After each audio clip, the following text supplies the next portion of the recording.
hispanos, pero ahora es una población de, o sea, la explosión demográfica fue impresionante. Y ahí sí es verdad que nadie estaba preparado, porque ahí el 60%, 70% de la población es afroamericana. Claro. O sea, eso es bien complicado ahí la cuestión con, o sea, las diferentes razas, y de verdad que se forman bastantes problemas, pero bueno. Bueno, we're live on Facebook, so live on Facebook and live via Zoom. We're gonna wait a couple of minutes for folks to join so we can get started on our informational session about the COVID-19 vaccines with Dr. Griselle Figueredo. So let's give a couple of minutes so that we can get started. Okay. And I can switch to switch off this so you can get your. So you want me to share my screen already? Yes, I'm going to make you co-host. All right. Okay. Yes, we wait a minute and then we can begin. Absolutely.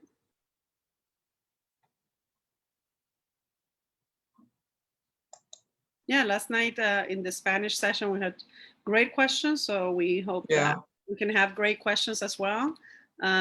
Any of you watching via Facebook, you can put questions on the Facebook comments or message us, and definitely we will answer them.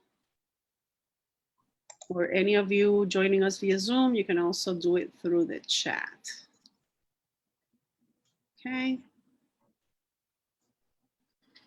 See, can do that.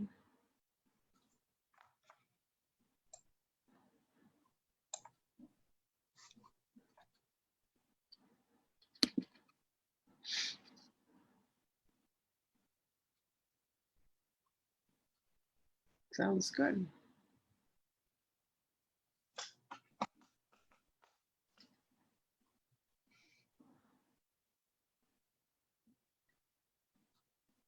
Yeah, so welcome everyone. We are live on Facebook and via Zoom with our informational session about the COVID-19 vaccines.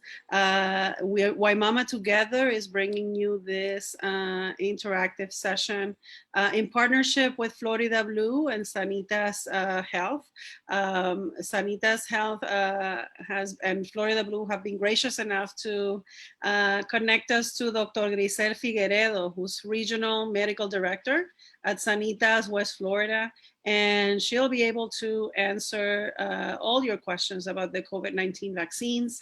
And please, join us by sharing any questions or comments via the comment section on the Facebook or via Zoom on the chat box, and we'll be able to answer those questions with you. Last night at the Spanish session, as I said, we had great questions, so we hope we will have great questions today. And of course, COVID-19 vaccines are always in the news, and we have breaking news, every day, especially yesterday. So there are tons of questions about, safety of the vaccines and what we should do and how to make the decision to get protected against the virus. So, we're happy to have this information session, to be able to do that. Wimauma Together is a coalition of community service organizations and agencies that serve the Wimauma community. We came together a year ago when the pandemic started and have met consistently to address the needs of our community and try to support families as they confront the challenges posed by the pandemic. We're now in a different phase, with the vaccines already at hand, but with tons of questions that remain from families about how to stay safe. And Dr. Griselle Figueredo has been gracious enough to join us to answer all your questions. She's Regional Medical Director at Sanitas, West Florida. It's not like it was when it She has a number of clinics. We have people joining us. Let me mute them. There you go. And she's a native of Caracas, Venezuela. She has medical degrees from the Universidad Central de Venezuela and the University of Tennessee, and has been practicing, in the U.S. Since 1990. We welcome her and her expertise and her experience, administering COVID-19 vaccines, right, at the clinics, here in the Tampa area, and also, answering questions and educating the public around the COVID and the COVID vaccines and how to get protected. So without further ado, Dr. Figueredo, please, you have the presentation on screen. Hope everyone can see it.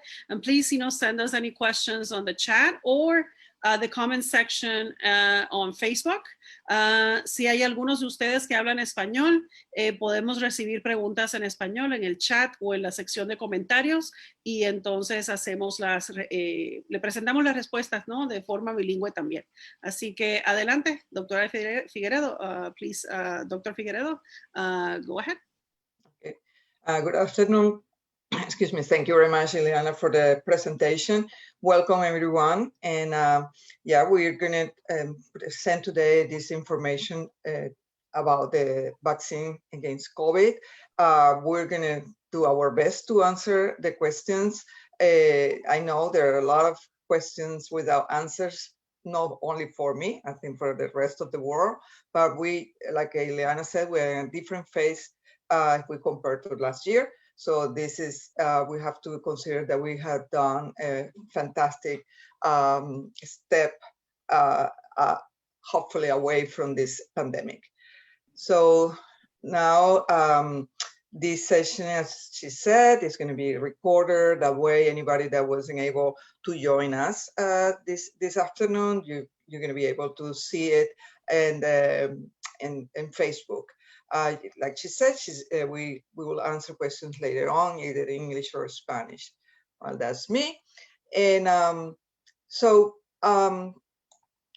first of all, there are, and you probably, most of you know, because this is in the news every single day, several times a day, that the number of cases of people that has gotten COVID in the since the pandemic started 13 months ago.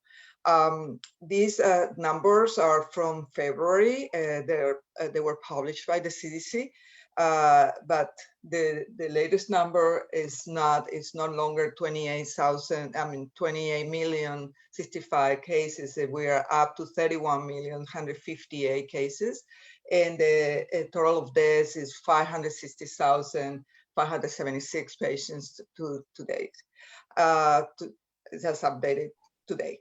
So the good thing is that we have a good percentage that people have receiving the vaccine, and that's fantastic.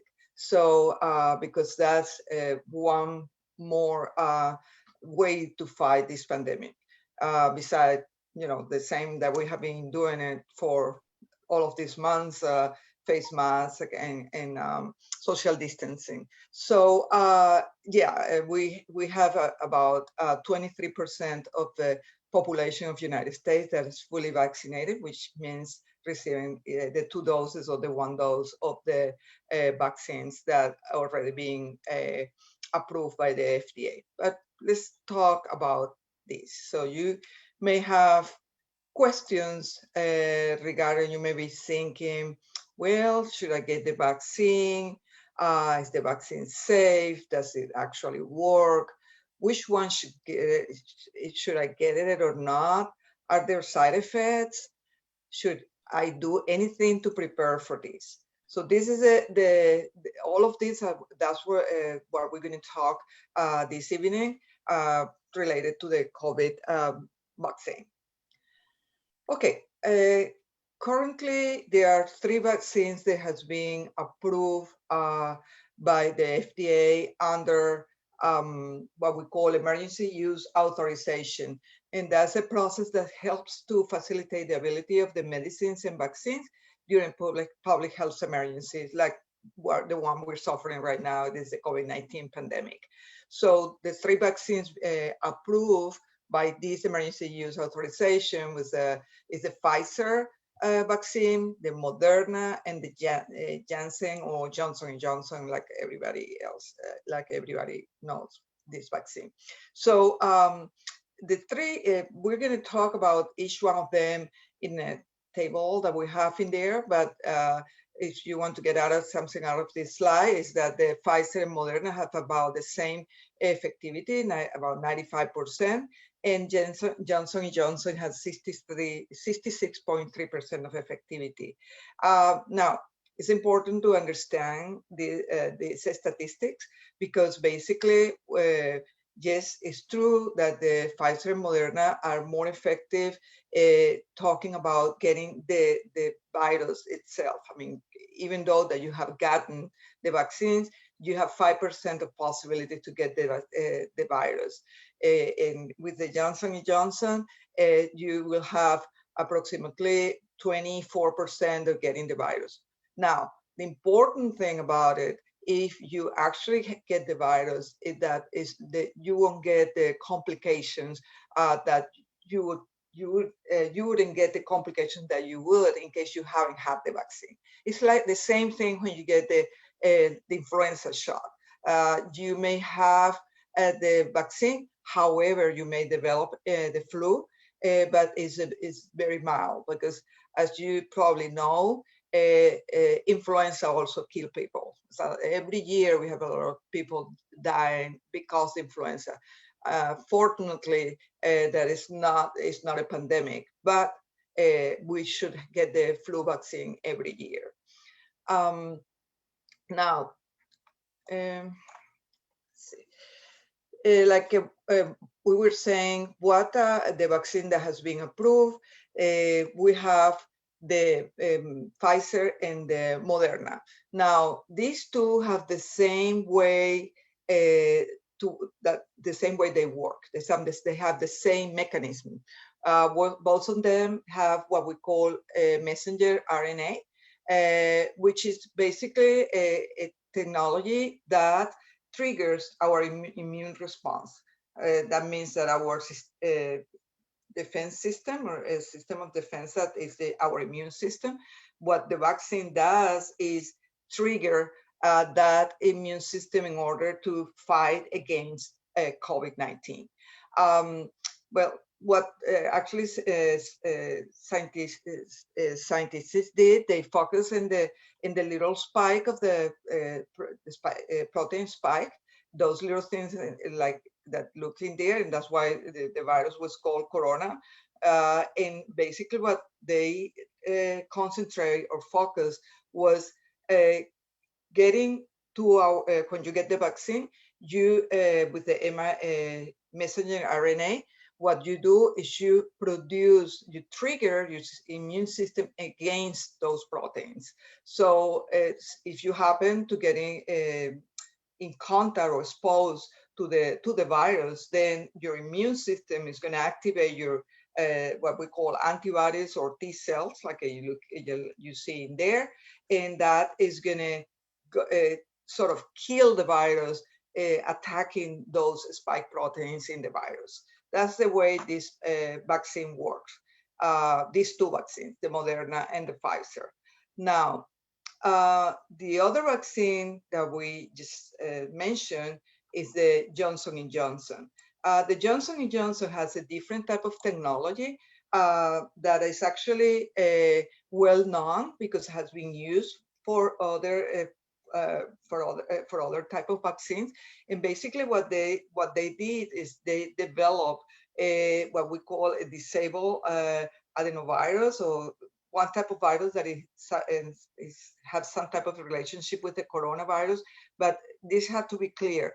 That is not the coronavirus. When you get the vaccine, no matter which one is it, you will never get the virus itself.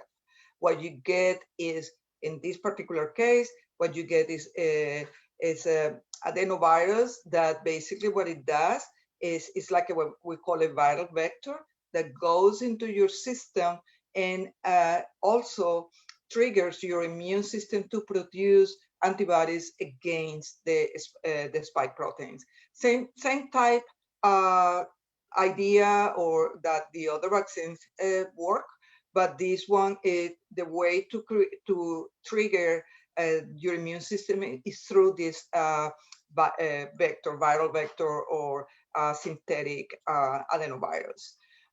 Now, what are the advantage of the Johnson & Johnson? First of all, it's just one single shot versus the Pfizer and Moderna. There are 2 doses. The other thing is that they're very important is that the Johnson & Johnson vaccine does not need special temperatures, very, very low temperatures, like especially in the case of Pfizer. That's one of the, if you will, disadvantage, because if you want to vaccinate people like in the rural areas or places like that, that they don't have the structure to keep those vaccines, you know, in a good, that we call stable, then those vaccines cannot be used. So that's one of the great advantage of the Johnson & Johnson vaccine. Now, we have this table in here. It's a little bit crowded and a little bit, if you will, a little bit complicated, but not really. The Pfizer vaccine needs, as well as the Moderna, both need 2 doses. The Johnson & Johnson 1 dose, as I just said. When you get the Pfizer vaccine, you got to wait 21 days or 3 weeks in order to get your second dose. And with the Moderna, it's 4 weeks. And with Johnson & Johnson, no, it's just 1 dose. Now, the efficacy, we talk about it, is 95% Moderna and Pfizer and 66.3% in the Johnson & Johnson. The efficacy that we see preventing symptomatic COVID-19 is about 80% in the first dose, 80% in the first dose Moderna, and 74% in Johnson & Johnson. This all has to do, this statistic has to do with the effectivity, efficacy. That's one thing that you have to also know is that the Johnson & Johnson is the newest vaccine. This one, we got it in the market in February. Therefore, they have more time, and in fact, they did studies with other type of strains of the virus. So that's probably another advantage of this vaccine. Now, now is a time that when you say severe COVID-19 cases in the phase 3 of the trial. So in case of the Pfizer, there's only 10 cases, 30 in the Moderna, and 31 in the Johnson & Johnson. These are what we call phase 3 trials, is when the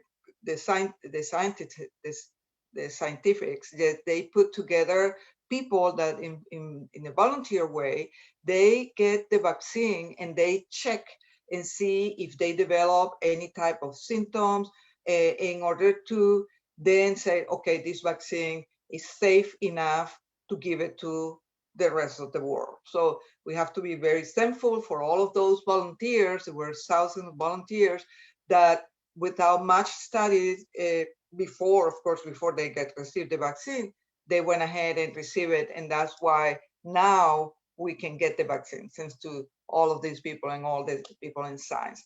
Now, it's important, and probably most of you know, because this has been in the news since yesterday morning, that unfortunately, there were 6 people here in the United States after they received the vaccine, Johnson & Johnson, between 14 days after they received the vaccine, 6 women between 18 and 41 years of age develop what is being published, blood clots.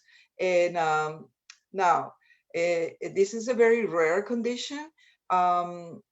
However, what they stop giving the vaccine Johnson & Johnson throughout the country. And what they are thinking, and this has been sort of extrapolated, something that people in Europe with a different type of vaccine called AstraZeneca that we are not using in the United States. But they work the same. I mean, the Johnson & Johnson and also the AstraZeneca, they work with these adenovirus that I just told you. They have the same technology.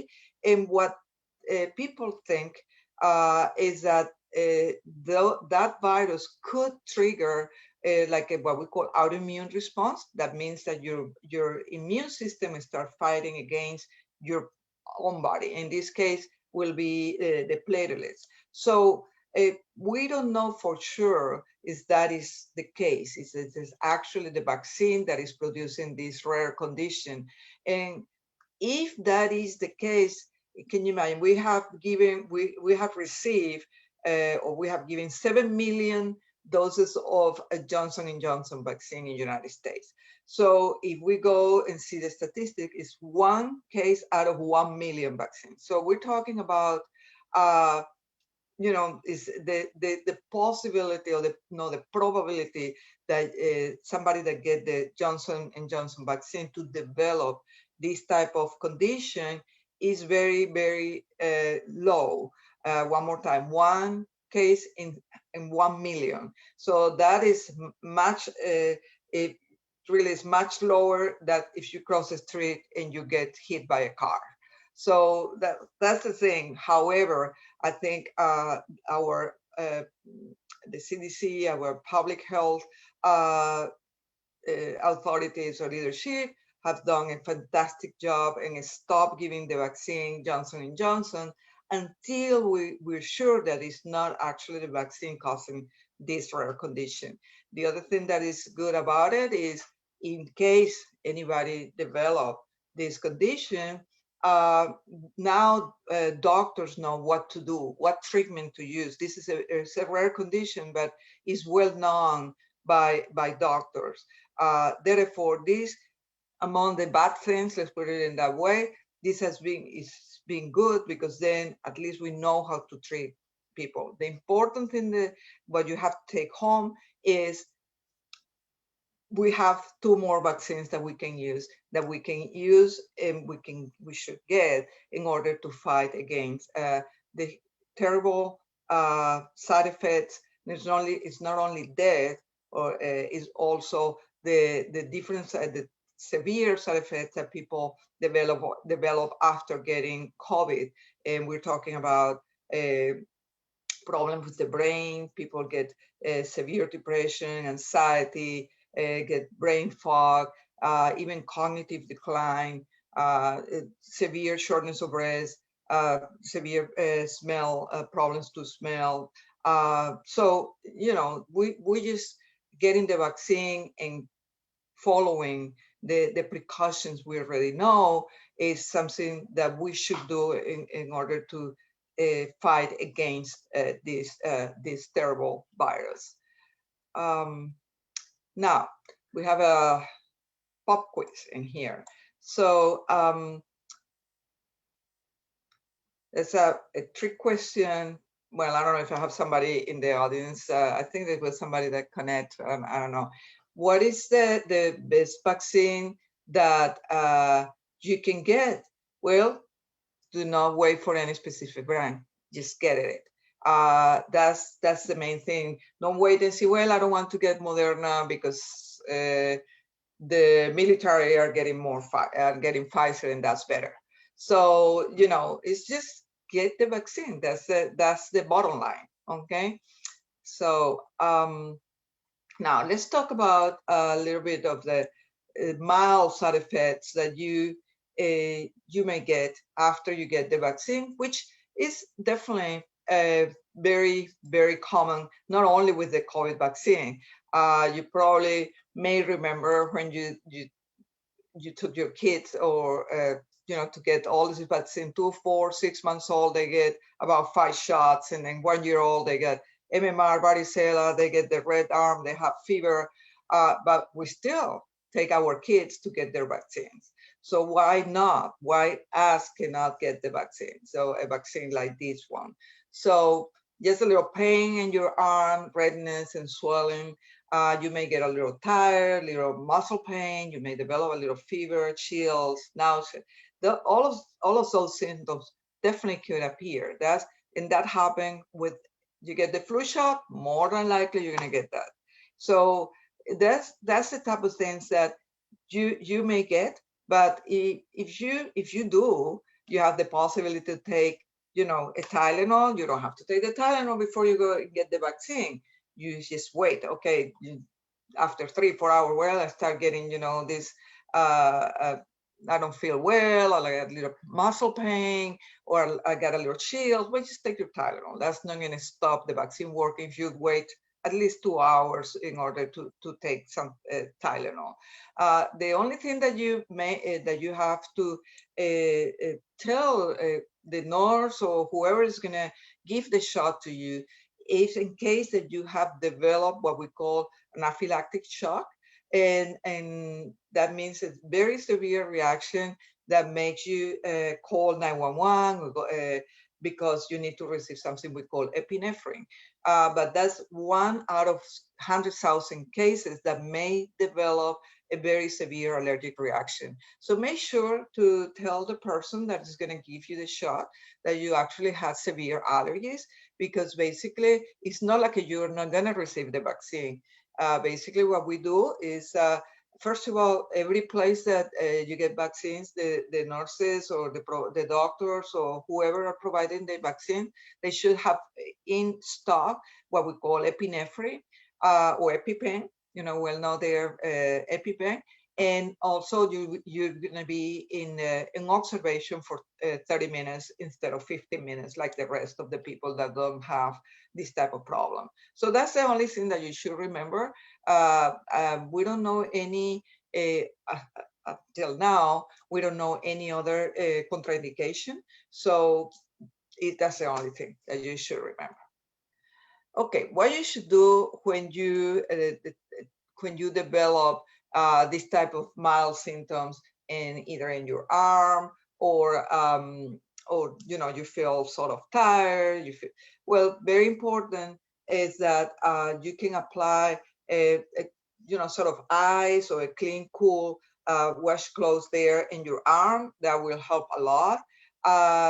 Try to move your arm, because people have that tendency, my arm hurts, and sort of don't move it. So move it. That's going to help with that pain.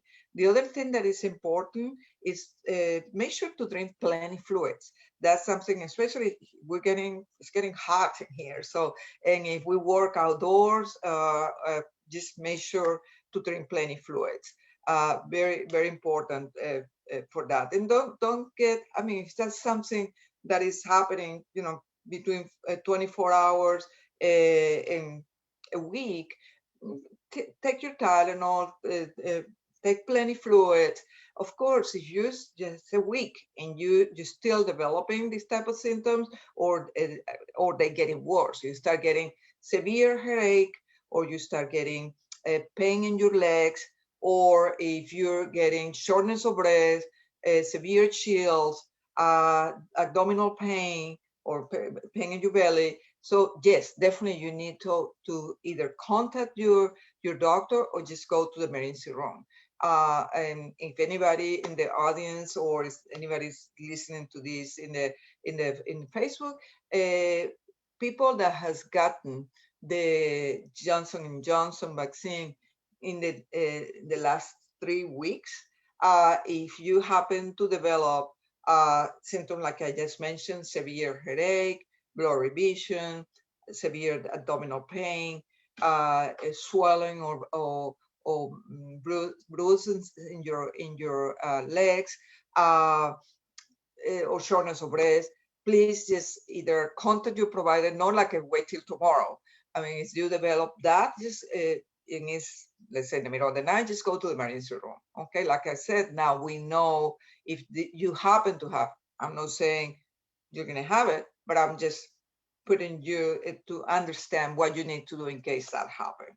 Hopefully not, and we're thinking that's not going to be the case. Well, they say they don't take pain medications like Tylenol, like I just mentioned, before you get the vaccine, because you may influence your cells, and then you don't develop the immune system to what the vaccine is trying to do, make your immune system produce antibodies against the virus. When you call your doctor, is these symptoms start getting worse in the next 24 hours, or if your symptoms don't go away after a few days, okay? When you are fully vaccinated, well, when you have the second dose. However, since we still don't know exactly how the vaccine works regarding the spreading the virus, if you get exposed to, that's why regardless if you have gotten the vaccine, we have to continue using the mask as we have been doing for all of this month. Same thing, social distancing, avoiding crowds in poorly ventilated places. So it's very important to remember that that since we have more questions than answers, unfortunately, that's the way to go. And besides that, as I said, we only have 23% of the population has been vaccinated. So we still don't know, and that's why, regardless you get the vaccine, please continue using the precautions that we already are familiar with. Now let's talk a little bit about what we read, in different places, and Facebook, and I don't know, Google, or any place that we get all the time to figure out things. So it means that the COVID-19 vaccine is unsafe because it was developed quickly. What is that? What is the fact? The vaccine is proven to be safe and effective. And even though that was developed in a record time, that doesn't mean that the FDA, which is the Food and Drug Administration here in the United States, that didn't cover or didn't meet all the safety standards. So non-step were skipped. The clinical trial is the way they go. They go clinical trial phase 1, phase 2, phase 3. They went through all of this in order to approve the vaccine in emergency matter, like I explained in the previous slides. But yes, it was all the steps were covered in to meet all those safety standards. Therefore, the vaccine is safe. Another means is the COVID-19 vaccine will alter my DNA. Well, no, that's another thing that people keep saying, I'm not going to get that vaccine because what is going to happen in 10 more years? Well, one thing that is you have to remember, I just talked about how this Pfizer and Moderna vaccines work is through a messenger RNA. The messenger RNA just go inside the cells, but does not go inside of the nucleus of the cell where the genetic material, which is the DNA, is kept. So therefore, is no way that will be interaction between the messenger RNA and the DNA. Therefore, it will not alter or make any type of changes in your DNA or in your genetic material. Okay.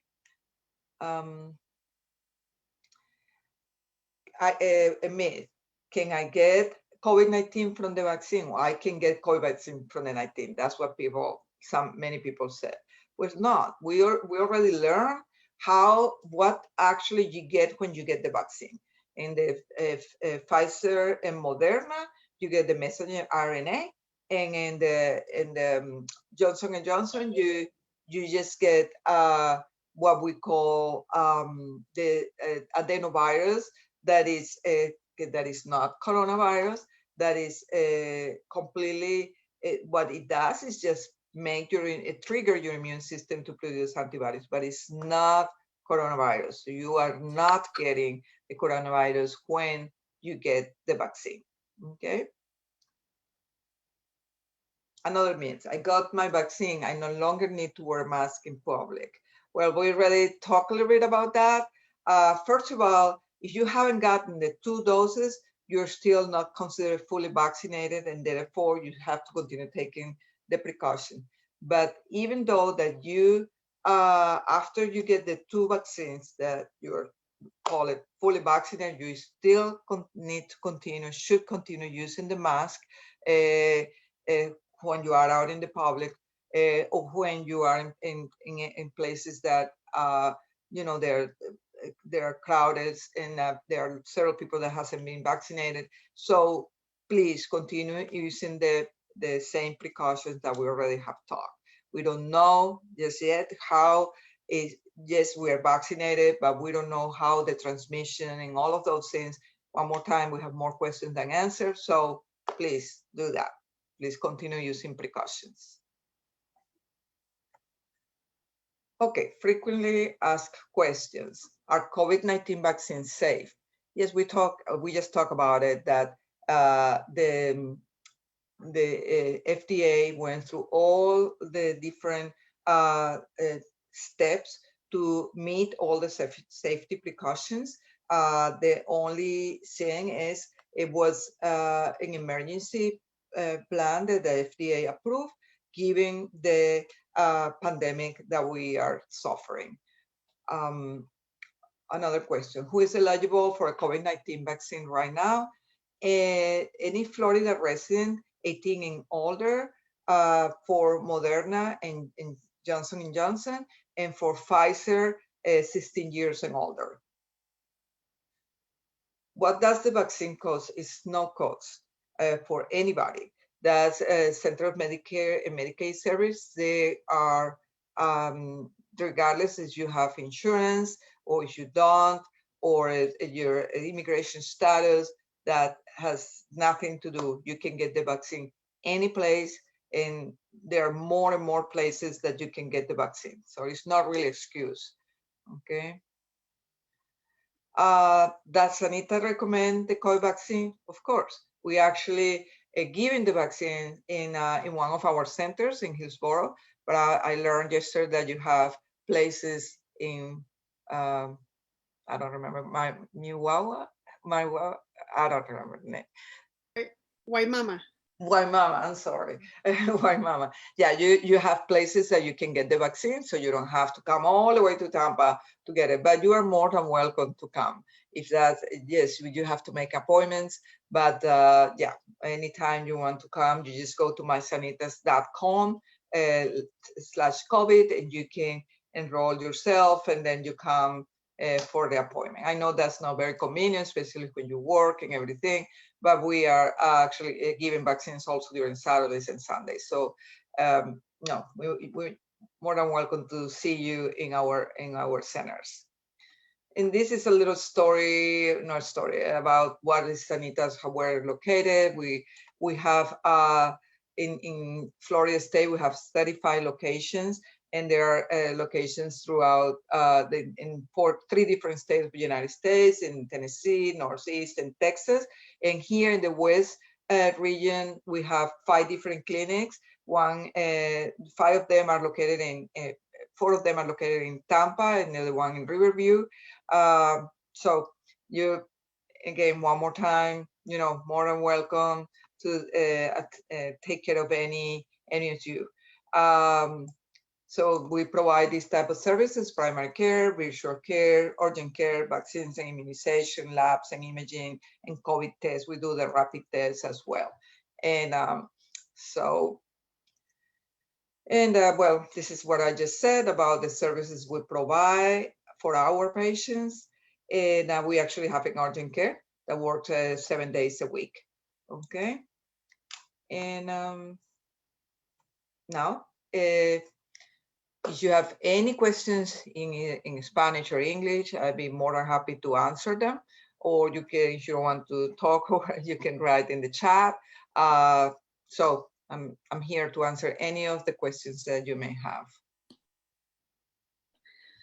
Dr. Figueredo, we have a question from Georgina, wondering if a relative coming from outside of the United States has the possibility for a vaccination here.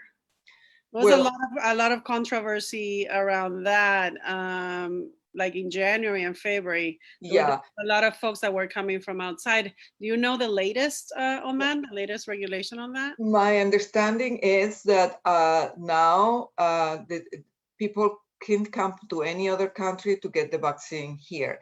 I don't know if in all the states, I can check real quick here while we talk, but I understand that here in Florida, you can get the vaccine if you are a tourist. Let me just check. If you are a tourist, you can. You can get it. Yes. You cannot. In January and February they said no, but now they're saying that it's allowed. But let me just make sure that actually that has been approved, because that was in because some of the government sites, for example, the ones managed by the county, they're requiring proof of residency. Like at least a bill, right? A bill with a Florida address. Not necessarily a US ID, but at least a a bill with a Florida address. It's not. I mean, it's not I'm not sure if it's a full prohibition, but there was a lot of complaints about folks coming from other countries and getting the vaccine. So but sure about that, Georgina. That's the thing. That was when we didn't have enough vaccines here for the people here in the United States. But I thought that was I was looking for here if that has been approved or not. I know that in Sanitas still we're requiring a proof of residence, like you said. That is not an ID or anything like that. You can actually, since we have so many people coming from the north to spend the summertime, I mean the winter time here, if you live with your whoever, you can get a letter from them saying that you are living here in temporary here in Florida with whoever get that letter to you. So I guess that letter has been notarized. No, you don't. No? You don't have to. No. It's because I have some relatives that they are coming from Ecuador, and you know, in Ecuador they still just in the first phase. I mean, basically, putting the vaccination at 65 years old. So they are like around 30 or 40. So that will be very long time. So that's why they are coming to visit, and they are staying like about 20 days here. So that's what so let me ask, that's to think if they change, if there is the possibility that they can do that, or they I would tell you that if they're visiting you and you can get a letter and you show your ID as a Florida resident and tell them that you are you don't say visiting, they're like tourists. Staying with me. Staying with you. Exactly. Okay, I mean, you have to work around and here basically what is the bottom line? We want everybody to get vaccinated. So if I would tell you that if we didn't have, I mean, we have in Sanitas, we have right now 1,700 doses of Moderna. And then like today, we were looking for people in the parking lot, in Walmart, in the restaurants, because when you open one of the vials, you have to give, there are 10 doses in there. We had 9 doses left. So, I mean, we don't want to waste 9 doses of the vaccine, knowing that people in the countries, they really needed it. Yes, so exactly. We have to look everywhere to complete, because we're supposed to give 80 doses a day, and we hardly getting to 30 doses. Why is that? Because you go to Walmart, you go to Publix, you go to Sam's, I don't know, CVS, the stadium. I mean, there are so many places that they're giving the vaccine that I don't see why not people that is visiting cannot get the vaccine. And in Sanitas, you have that place, it's in Tampa, located in Tampa, right? Yeah, it's located in Hillsborough. It's 3611 West, 36117 West Hillsborough. I can write it in the chart. Okay, if like, for example, I mean, we can drive, we can go there. If it's possible, in Sanitas, I need an appointment to go or just? Yeah, you need Okay. to, let me just, if you write in there, it says get in online, put mysanitas.com/COVID. Okay. Okay. Perfect. I was looking here.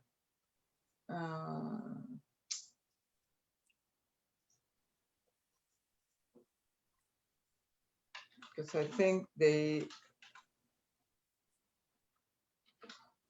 you allow me 1 second here. Yeah.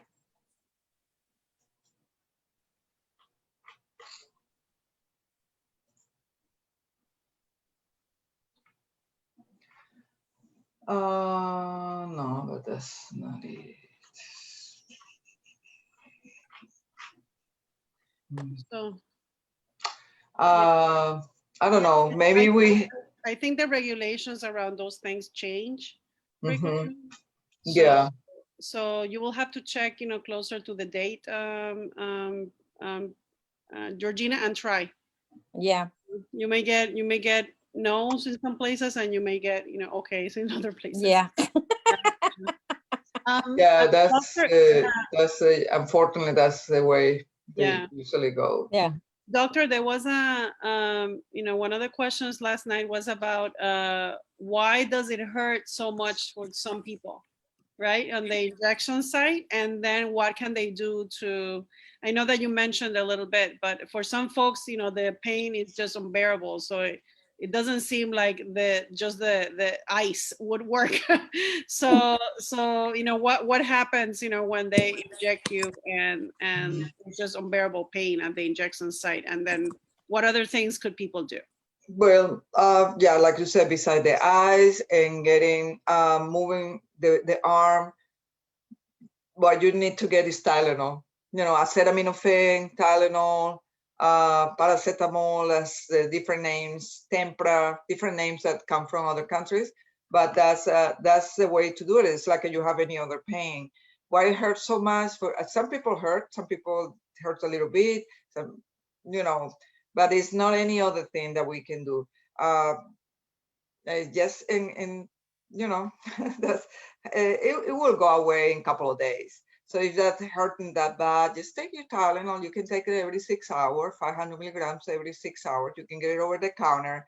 You don't need to see the doctor for that unless it gets really, really red and seems like it's getting warm and it's not going away in 2 days. Well, check and see. But most of the time in 2 days, it's completely gone. So. The other interesting question from last night was also, what else can you do to boost your immune system to get protected from COVID? Like, even if you have the vaccine, you could still contract COVID. You won't get a serious case, right? The more severe symptoms. But, are there other things that people could do to protect themselves and stay clear from contracting the virus, or at least having even the worst of the milder symptoms, if that's something that could happen? Yeah, definitely. That's a good question, because yes, you're right. I mean, we still, even though, like I said before, even though that you get the vaccine, there's always the possibility that you get the virus. Or if you are one of those persons that you definitely don't want to get the vaccine, which we don't really want that, but in general, it's not only because the COVID or corona or coronavirus, it's also because there's not only one virus in this world. This one right now is the one that has put everybody alert because it's a pandemic, but there are thousands of viruses, bacteria that are still there in the environment that we can still get exposed and therefore develop diseases. So it's important to keep your immune system strong and healthy. And how you can help your immune system? First of all, you should have a healthy nutrition. What is healthy nutrition? Well, try to eat avoid, let's talk about avoid fried food, food that you buy, what we call fast food, or some people call it trash food, fast food. Avoid that. I know once in a while, why not? Let's get a hamburger, but that cannot be habit. We cannot be eating pizzas and hamburgers every single day, and much less given to our children, because it's not good for your immune system. It's not good. It's also bad because, start gaining weight and obesity, even though that people probably have forgotten, is a public health problem. The obesity, the overweight, and that's because the way we eat, unfortunately. So eat more things eat things like a chicken without the skin, fish, vegetables, fruits. You try to avoid as much as possible a lot of products that contain sugar, like donuts and chocolates and all of these cookies and everything. One more time, it's my birthday, I'm gonna eat a piece of cake. Come on, yeah, of course. But it's like every single day. That's already habit, unfortunately, for most of our population. So we need to definitely change our diet. And it's not because because COVID, it's because we need to stay healthy and we need to prevent other type of illness. And having a good nutrition is definitely a key to be healthy for the rest of your life. The other thing is exercise. And I know, well, I don't have time to go to the gym. I don't have money I cannot afford a gym. We're not talking about gym. We're just talking about walking. Simply walking. And then if you can jog, great. If you can run, fantastic. But if you can just walk 20 minutes a day, 5 days a week, that's great. If you can do that, that's so helpful. Not only for your immune system and to keep you in a good shape, it's also good to keep you your energy, to prevent, to help you with stress. That all of us have stress, to cope with stress. Why? Why is so important? When you are under a lot of stress, you produce something called a hormone called cortisol, and that hormone, when you produce it in a huge amount because you are under a lot of stress, that is definitely not good for your immune system and for many other things, but especially for your immune system. So how to cope with stress? With exercise is one of those, to don't say the main one. Good sleep. We need to sleep at least 6 hours. Okay, so that's another thing that helps with stress. I cannot sleep. Well, many people go to sleep with the phone or watching TV. Now we know how our kids are all the time in the computer. They take the phone with them. So try to, educate yourself and your kids. But if your kids see you watching the TV or the telephone and everything, well, they're going to do the same. So that's very, very important point for a healthy life and for a healthy immune system. And also the vitamins. I recommend vitamin D as in day, or Diane, is D3, and you can take 1 to 2,000 units a day. Vitamin D comes from the sun, and probably many of you, if you work outdoors, you may get more sun than other people like me that stay indoors all the time. And when I have time to go to the beach, then I put some protector, because you have to protect yourself against skin cancer. So when you put sun protector, then you cannot absorb the vitamin D. So unfortunately, the way to get a good amount of vitamin D in your system is taking vitamin D3. And I said 1,000 to 2,000. You may ask your doctor, say, can you check the vitamin D for me? Because many people have it very low. About 70% of the population in the United States have a low vitamin D. That means below 30. And that's one of the best way to fight against infections, vitamin D. Vitamin C, 1,000 grams a day, or 1 gram a day, 1,000 milligrams a day, or 1 gram a day.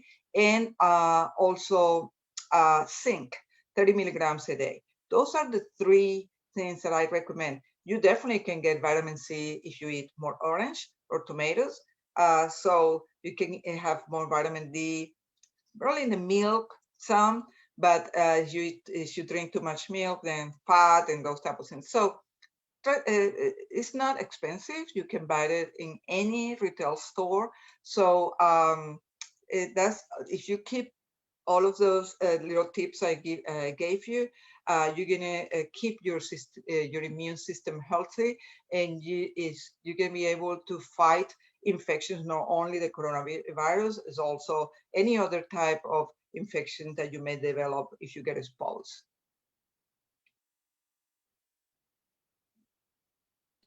So, doctor, there was some other questions that had to do with perhaps some myths around whether somebody that has a particular illness, it's more protected against COVID. Illness or health condition or one of the lab numbers in terms of their metabolism, it's a certain number that may be more protected, or some folks that have certain health conditions that may be more prone to getting the virus. What is the truth in all of that as far as we know right now? Yeah, as far as we know, is there is not any, except for there's not really a contraindication. Even pregnant patients are recommended to get the vaccine. So we don't know till now that there is any type of illness or chronic condition that is contraindicated if you have any chronic condition that you cannot receive the vaccine, as far as we know. Actually, for people that have problem with their immune system, name it, for example, people that is getting chemotherapy because they have cancer, so their immune system is very weak. Any other patients that receive medication that suppress their immune system, they're actually in a higher risk of getting COVID. Therefore, they need to get the vaccine. We know in all of these months how important was for people with hypertension and diabetes to get the vaccine, because many of the patients that get severely sick were those that have chronic conditions like diabetes and hypertension, uncontrolled hypertension, and therefore it's not really a contraindication, just the opposite. It's indicated for people with chronic illness to get the vaccine.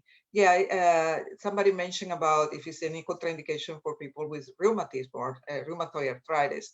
Not that I know of. I know rheumatoid arthritis patients, they receive steroids, prednisone, and one more time, prednisone suppress your immune system. That means that your immune system is not working properly, and therefore for them it's more difficult to fight against the coronavirus. So get the vaccine is a good thing. Somebody asked about the T3 and T4, talking about thyroid.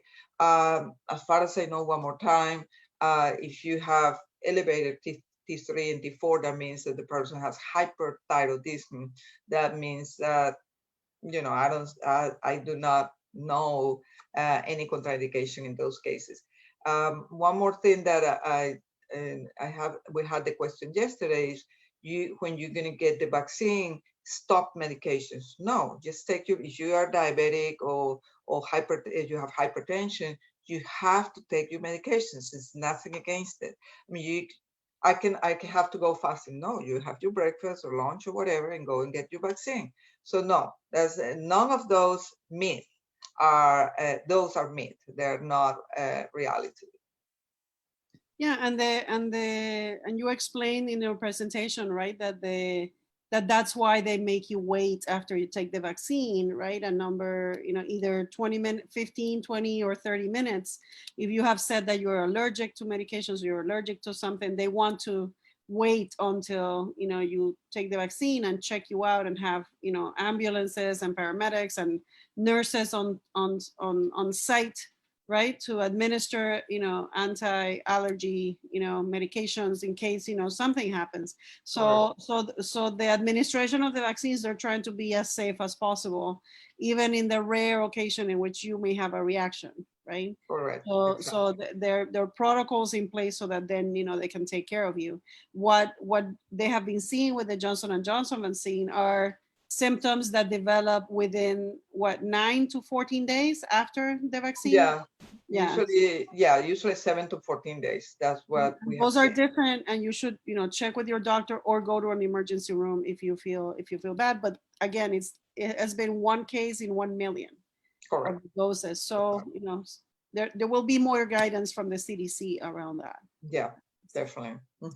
Dr. Figueredo, we're coming up to 8 o'clock. Do you want to share some closing words, a closing message, for our viewers? Yeah, well, I really think that many people around the world, lots of people around the world, like you, doing a fantastic work, trying to spread the voice and encourage people to get the vaccine and continue with the precautions. And if we put out all of our effort together, we're gonna finally get finished with this pandemic. So it's just, if each one of us put a little bit, just that a little work, this little thing, just put your mask, go and get the shot, and keep the safety precautions. I mean the social distancing.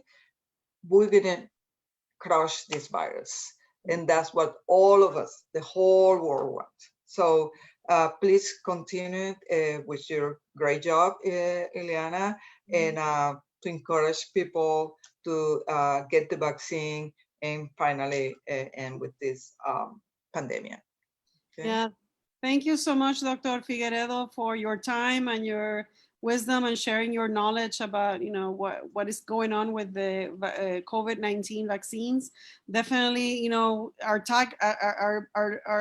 motto at Wimauma Together is that we're in this together. So we know that with the strength of community, we'll be able to get to the other side, and we are at the other side. But still, we need to take precautions and stay safe, right? So hopefully we'll have more information sessions like this. We appreciate the support of Florida Blue for making this presentation happen, and of course Sanitas West Florida. So stay tuned and share this video from Facebook with other friends and neighbors, and definitely watch Enterprising Latinas page and all of the member partners of the Wimauma Together Collaborative, because we continue to post information about where vaccines are available locally. The largest public vaccination site near Wimauma is on Big Bend Road behind the YMCA, but you need an appointment. So we'll post the information so that you can access the appointments. It's a little bit tricky because you have to create accounts and need email, but we're happy to help if need be. So thank you so much once again, Dr. Figueredo, and we hope that we have additional information sessions about the COVID vaccines, and that nobody that wants one stays without one. So have a great night, everyone. Thank you. Thank you. You too. Bye-bye. Thank you. Bye-bye.